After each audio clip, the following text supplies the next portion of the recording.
Assalamualaikum warahmatullahi wabarakatuh. Selamat pagi, siang, sore, atau malam untuk semua teman-teman yang nonton video ini. Mudah-mudahan semua teman-teman yang lihat video ini selalu dalam keadaan sehat, bahagia, dan selalu diberkahi oleh keberlimpahan oleh semesta. Di video kali ini kita akan membahas tentang pikiran, yaitu pikiran sadar dan pikiran bawah sadar. Dan bagaimana kemudian keduanya saling mempengaruhi dalam kehidupan sehari-hari kita. Langsung saja kita bahas. Pikiran sadar dan pikiran bawah sadar adalah dua aspek dari otak kita yang berfungsi secara berbeda, tetapi saling berkaitan dalam mempengaruhi perilaku, pikiran, dan perasaan kita. Yang pertama, kita akan bahas mengenai pikiran sadar. Definisi dari pikiran sadar adalah bagian dari otak kita yang kita gunakan secara aktif dan sadar. Ini adalah aspek yang kita sadari dan kontrol secara langsung. Yang mana fungsinya yang pertama adalah pengambil keputusan. Pikiran sadar bertanggung jawab atas pemikiran logis, analitis, dan rasional. Yang mana ini adalah tempat di mana kita membuat keputusan dan menilai informasi yang telah kita terima. Yang kedua, kesadaran. Ini adalah bagian dari otak yang kita gunakan untuk berinteraksi dengan dunia secara langsung. Misalnya, pada saat kita berbicara, pada saat kita membaca, atau pada saat kita menulis. Yang mana aktivitas tersebut kita menggunakan pikiran sadar milik kita. Kemudian yang ketiga adalah pengolahan informasi, yang mana pikiran sadar mengolah informasi yang datang dari panca indera dan menentukan respons yang sesuai berdasarkan penilaian sadar. Nah, dalam pikiran sadar sendiri itu memiliki keterbatasan, yang mana pikiran sadar hanya mampu menangani satu atau beberapa hal pada satu waktu, dan seringkali ia dipengaruhi oleh pikiran bawah sadar tanpa kita sadari, teman-teman. Kemudian selanjutnya kita akan membahas tentang pikiran bawah sadar. Definisi dari pikiran bawah sadar ialah bagian dari otak yang bekerja di bawah permukaan kesadaran. Meskipun kita tidak menyadari hal tersebut, namun ia terus aktif dan mempengaruhi perilaku, emosi, dan kebiasaan kita.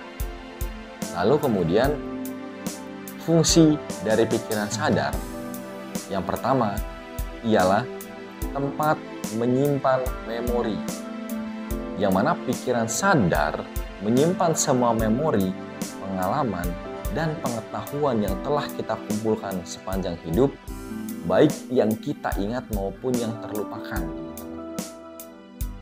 Kemudian fungsi yang kedua adalah kebiasaan dan refleks. Kebiasaan yang kita lakukan tanpa berpikir, seperti kita mengingat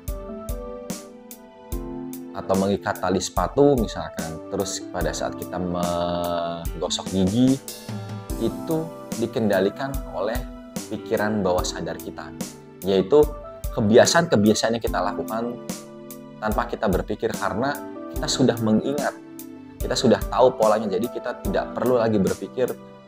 Ya tadi ketika kita mengikat tali sepatu atau pada saat kita menggosok gigi, itu sudah ada refleks dan kebiasaan karena kita sudah pernah melakukan, kita lakukan hal tersebut tanpa berpikir, teman-teman. Kemudian selanjutnya adalah perlindungan emosional, yang mana pikiran sadar juga melindungi kita dari trauma atau emosi yang berlebihan dengan cara menyembunyikan atau menekan ingatan yang menyakitkan, teman-teman. Lalu, fungsi selanjutnya ialah pengaruh pada perilaku. Nah, ini penting, teman-teman. Meskipun bekerja di bawah kesadaran, pikiran bawah sadar kita ini memiliki pengaruh besar pada bagaimana kita merespons situasi dan membuat keputusan. Nah, kemudian fungsi selanjutnya ialah pemrograman, dan sugesti.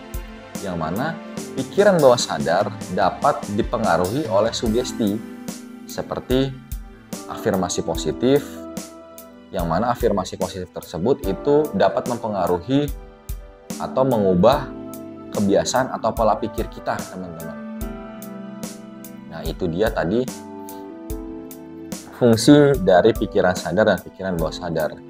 Dan kemudian bagaimana hubungan antara pikiran sadar dan pikiran bawah sadar? Nah, hubungannya adalah yang menjadi keterkaitan adalah pikiran sadar dan pikiran bawah sadar bekerja bersama-sama. Pikiran sadar mengarahkan kita dalam kehidupan sehari-hari. Sementara pikiran bawah sadar kita ini mendukung dengan aspek mengendalikan aspek-aspek yang tidak membutuhkan perhatian sadar kita. Apa yang kita pikirkan secara sadar bisa masuk ke pikiran bawah sadar dan mempengaruhi perilaku dan kebiasaan kita di masa depan. Sebagai contoh, jika kita terus-menerus berpikir bahwa kita bisa melakukan sesuatu, keyakinan ini bisa tertanam di pikiran bawah sadar dan menjadi kenyataan.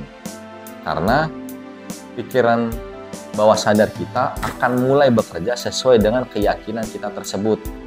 Nah, itu dia teman-teman sekilas tentang pikiran sadar dan pikiran bawah sadar, dan bagaimana kemudian pikiran bawah sadar kita ini mempengaruhi aspek sebagian besar dari kehidupan kita dalam alam sadar kita, teman-teman. Ya, mudah-mudahan apa yang saya sampaikan dapat diterima dengan baik dan dapat bermanfaat untuk teman-teman semua.